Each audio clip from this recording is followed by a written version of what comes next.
ಆತ್ಮೀಯ H16 news ಅರ್ಥಾತ್ ಸೀತಾರಾಮ್ ನ್ಯೂಸದ ವೀಕ್ಷಕರೇ, ನಾನು ನಿಮ್ಮವ ಎಂ ಆಯುಧ ಮಲ್ಲಪ್ಪ ಜೊತೆ ಅವರು. ತಾವು ಈಗ ಸುದ್ದಿಗಳ ಲೋಕಕ್ಕೆ ಎಂಟ್ರಿ ಹೊಡಿತಾ ಇದ್ದೀರಿ. ಈ ಸುದ್ದಿಗಳನ್ನು ಪ್ರತಿಯೊಂದು ನೋಡೋ ಜೊತೆಗೆ ನಿಮ್ಮ ಅಭಿಪ್ರಾಯಗಳನ್ನು ಹಚ್ತಾ ಇರ್ರಿ. ಯಾಕಂದರೆ ಈ ಸುದ್ದಿಗಳು ನಿಮಗಾಗಿ, ನಿಮ್ಮ ಬದುಕಿಗಾಗಿ, ನಿಮ್ಮ ವೈಚಾರಿಕೆಗಾಗಿ, ನಿಮ್ಮ ತಿಳುವಳಿಕೆಗಾಗಿಯೂ ನಿಮಗೂ ಗೊತ್ತು, ಜೊತೆಗೆ ನಮಗೂ ನಿಮ್ಮೊಂದಿಗೆ ಇದೊಂದು ಮಾತಾಡುವಂಥ ಜೊತೆಗೆ ಸುದ್ದಿಗಳನ್ನು ಬಿಡುವಂಥ ಕೆಲಸ. ಈ ಕೆಲಸದಲ್ಲಿ ನಾವು ನಿಮ್ಮೊಂದಿಗಿದ್ದೀವಿ ಅಂತ ಹೇಳ್ತಾ ನೋಡ್ತಾ ಇರಿ ಈ ಸುದ್ದಿಗಳನ್ನು. Please say aye. Those against, please say no. I think the ayes have it, the ayes have it, the ayes have it. The motion is adopted. पहला अधिकार कोई वर्ग की है. प्रधानमंत्री नरेंद्र मोदी जी ने कहा संसाधनों की पहला अधिकार देश की गरीबों की है, देश की महिलाओं की है, देश की युवाओं की है, देश की किसानों की है, और उसको करके दिखा. संसाधनों की पहला अधिकार भारत की पूर्वोत्तर हिस्सा की है, नॉर्थ ईस्ट पार्ट की है, सब करके उन्होंने दिखाया. मैं इस पहल के लिए फिर मैं एक बार आसाम की सरकार को, विशेष करके वहाँ का मुख्यमंत्री श्री हेमंत बिस्वा शर्मा को धन्यवाद देता हूँ. उन्होंने निरंतर प्रयास करते हुए आसाम में प्रधानमंत्री जी की अनुमति प्राप्त करके आज आसाम में गुवाहाटी में IIM खुलने वाला है. मित्रों, मैं अध्यक्ष जी, मैं सभी सदस्यों का और इस सदन का फिर एक बार आभार प्रकट करता हूं और मैं आश्वस्त करता हूं हमारे देश में अभी जॉब सीकर की संख्या, विशेष करके अच्छे इंस्टीट्यूशन में पढ़ने वाले बच्चे नौकरी के पीछे ना जाए और नौकरी बनाए. देश शुड बी जॉब क्रिएटर, देश should not be job seeker, देश should be job creator. At least those who are studying in elite institution like IIT and IIM.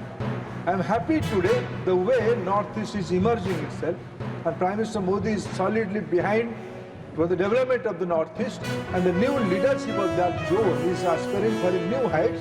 This IIM Guwahati will certainly create a bigger scenario for entire Northeast, especially Assam and Guwahati. Again, I thank all the members for supporting this bill. Thank you, sir. In completion of the new Korea Sector 5 and Airport Metro line in Kolkata. धन्यवाद माननीय सभापति महोदय. Dhanyawad. The House has adjourned to meet at 11 a.m. on Thursday, the 21st August 2025.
ಏನು payment ಬಾಕಿ ಇದೆ, ನಾವು D C ಅಧ್ಯಕ್ಷತೆಯಲ್ಲಿ ಒಂದು ಕಮಿಟಿ ಇತ್ತು. ಆ ಕಮಿಟಿ ರಿಪೋರ್ಟ್ ಬಂದಿದೆ, ಅದನ್ನು ಫೈನಾನ್ಸಿಗೆ ಕಳಿಸ್ತಾ ಇದ್ದೀವಿ.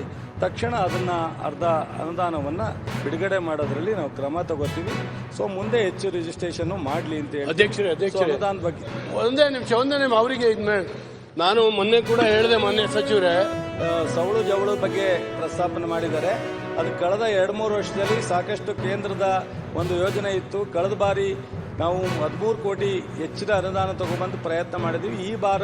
ಈ ಬಾರಿ ಅನುದಾನ ಬಿಡುಗಡೆ ಮಾಡಿಲ್ಲ. 1,70,00,000 ಮಾತ್ರ ಕೊಟ್ಟಿದ್ದಾರೆ. ಅದರಲ್ಲಿ ಹಳೆ ಬಾಕಿನೇ 1,30,00,000 ಇತ್ತು, ಅದನ್ನು ಮಾಡಿದ್ದೀವಿ. ನಾವು ಅವರು ಕೇಂದ್ರದಿಂದ ಬರದೇ ಇದ್ದರೆ ರಾಜ್ಯ ಸರ್ಕಾರದಲ್ಲಾರು ವಿಶೇಷವಾಗಿ ಇದನ್ನು ಮಾಡಬೇಕು ಅಂದಿದ್ದಾರೆ. ನಾವು ಮುಖ್ಯಮಂತ್ರಿಯವರ ಹತ್ರ ರಿಕ್ವೆಸ್ಟ್ ಮಾಡಿದ್ದೀನಿ, ಇದನ್ನು ಸಂಪೂರ್ಣವಾಗಿ ಮಾಡೋಕ್ಕೆ ಪ್ರಯತ್ನ ಮಾಡಬೇಕು ಅಂತೇಳಿ. ನಮ್ಮ ರಾಜ್ಯದಿಂದನೂ ಸಹ ಬಿಡುಗಡೆ ಮಾಡಿಸ್ಕೊಂಡು ಏನಾದರೂ ಅವ್ರಿಗೆ ಆ ಭಾಗದ ಈ ಥರದ ಒಂದು 7-8 ತಾಲೂಕಿನಲ್ಲಿ ಜಾಸ್ತಿ ಇದೆ, ಬೆಳಗಾಂ ಭಾಗದಲ್ಲಿ. ಆದ್ಮೇಲೆ ಎಲ್ಲ ಸುದ್ದಿಗಳನ್ನು ನೋಡಿದ್ರಲ್ಲ, ಏನು ಅನಿಸ್ತು ನಿಮಗೆ? ಇದರಲ್ಲೇ ನಿಮ್ಗೆ ಲೈಕ್ ಆಗಿರ್ಬೋದು, ಡಿಸ್ಲೈಕು ಆಗಿರ್ಬೋದು, ಕಾಮೆಂಟ್ ಬೇಡಪ್ಪ ಅಂತೂ ಅನಿಸಿರ್ಬೋದು, ಕಾಮೆಂಟ್ ಮಾಡಬೇಕಪ್ಪ ಅನಿಸಿರ್ಬೋದು, ಶೇರ್ ಮಾಡಬಾರ್ದಪ್ಪ ಅನಿಸಿರ್ಬೋದು, ಅದು ಮಾಡಬೇಕು ಅನಿಸಿರ್ಬೋದು.